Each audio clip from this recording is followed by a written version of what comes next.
It appears that the toms are hung up with some hens. It sounds like two different toms. We've been seeing two toms and three hens running together here the last few days. One's a real nice tom, the other one's a smaller tom.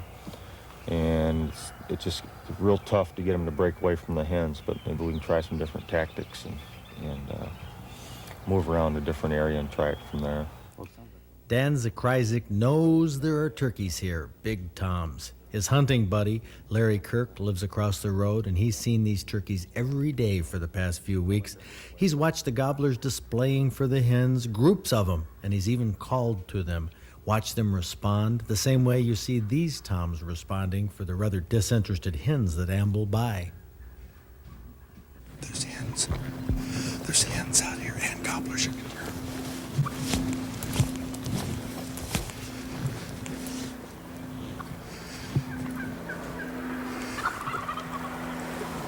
Is that another hunter? Yeah. It's another hunter. Yeah. Oh, what do you think we should do? Pardon? What should we do? Well, The birds are around. Sound like there was some over there.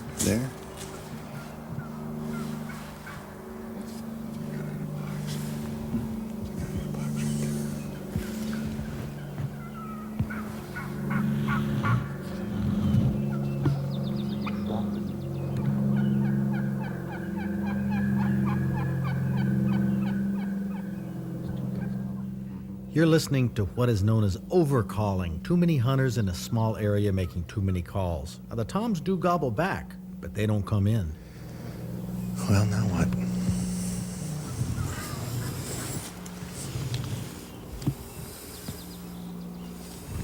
Dead to these pines are there usually.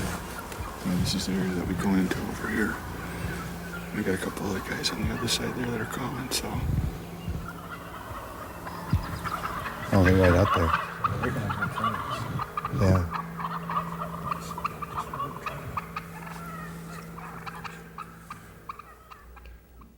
Dan and Larry are making the calls of the hens, and gobblers talk back. So we move because it sounds like the toms are moving, and we want to get closer. Try to call them from the pines. If they come from the pines, they want me to go across the field. Are they on the other side? They sound like they're right down there. Over the top of this. No. Okay, where do you want me to? Why have you set up over here, Fred? Okay, I'll sit right behind here in the pines. You can swing around here, John, and I'm gonna lay down. I'm gonna lay down right under this branch right here. That's right. I'm gonna get right down here. Use this for a screen. Put my gun over the top of this branch. Screen myself a little bit. Oh, and if they pop up over the hill, it's gonna be exciting.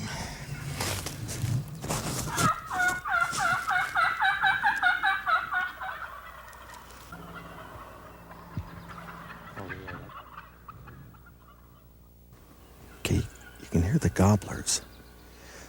They're right across this field here. Okay, that's Dan. I think that was Dan. Dan and Larry are calling right back in here for me. There's some other hunters right outside of these woods, down in these small pines. They're calling too. And there's hot gobblers, several of them, right in this area. So I'm gonna lay down here, sort of hide behind this little branch. I'm gonna shoot under the branch, I think.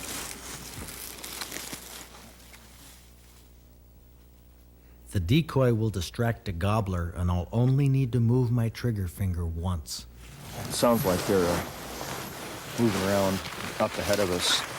We're going to work around behind us to the end of this pine plantation and set up in an open field and try to head them off. Well, these hunters down here are just striking out. Right. I mean, it They're sounds, calling right now. It Yeah. sounds like. they're calling a lot, and the birds are moving around, which is good for us. Yeah, so Who knows, hopefully it'll... all of us hunters might meet right up at the end of this. So we better get moving now. We'll set up behind another hill closer to the turkeys.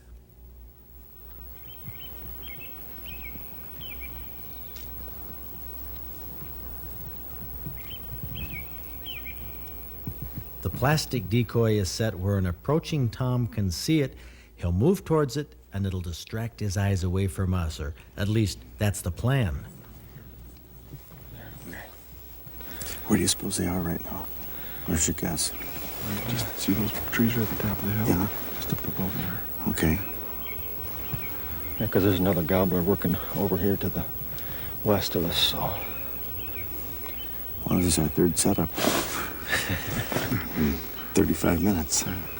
That's what makes it fun. Yeah. Now, where do you want me to lay? Right in here someplace. Okay. Where we. Okay, I'll just get underneath this little tree here.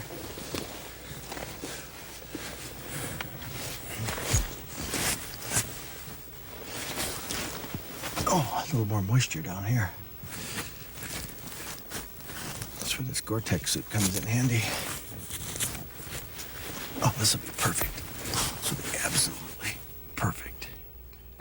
With my hood pulled down, my cheek on the gun stock, a gobbler that comes into the decoy, attracted by the call, will never even see me blink.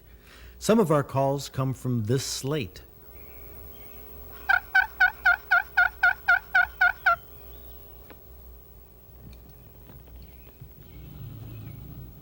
When that doesn't work, Dan uses the diaphragm call in his mouth.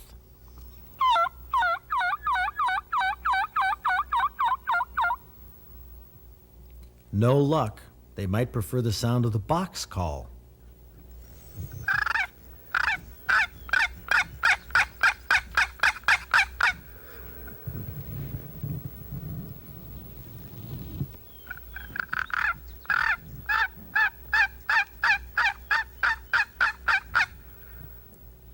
Well, it's not doing the trick now, but the box call usually gets results if anything is going to work.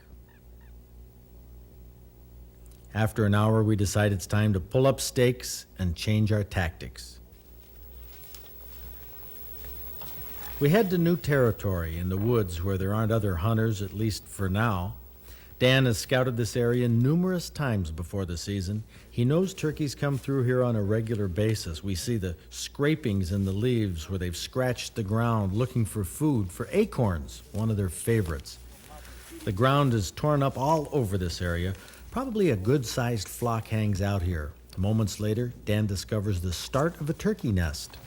You're here, Fred. Look at that. So this is how the nest begins.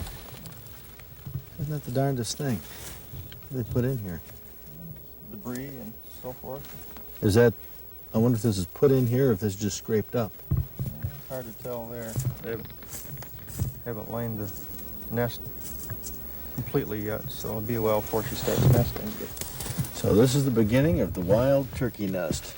She'll put, how many eggs in there? You know? 14, Fred, 14.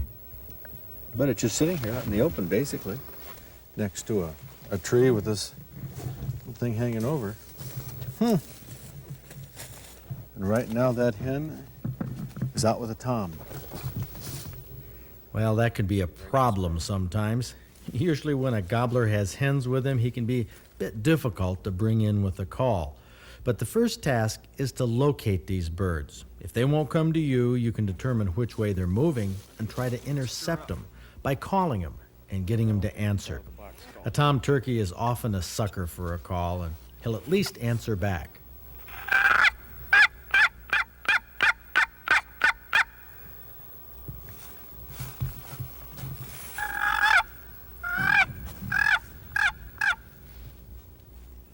That was opening day last year. And here's the second day, late afternoon. John Ford and I weren't calling. We were just watching the woods along the edge of a clearing. That bird took off, and I had to chase him. He literally ran like a chicken with its head cut off. But I got him. I tell you, you gotta work for these critters. Oh, but okay, here's the beard. Everybody wants to know about the beard. Not very long, couple inches. Oh, man. And how much does it weigh? I don't know, about 40, 50 pounds. I think. Oh, well, that concludes turkey season. Man, 2 days. Rough 2 days. Well, last year I was lucky. This year I didn't even draw a permit, but John Ford did. So I'll run the camera next week, and hopefully John will be carrying a bird.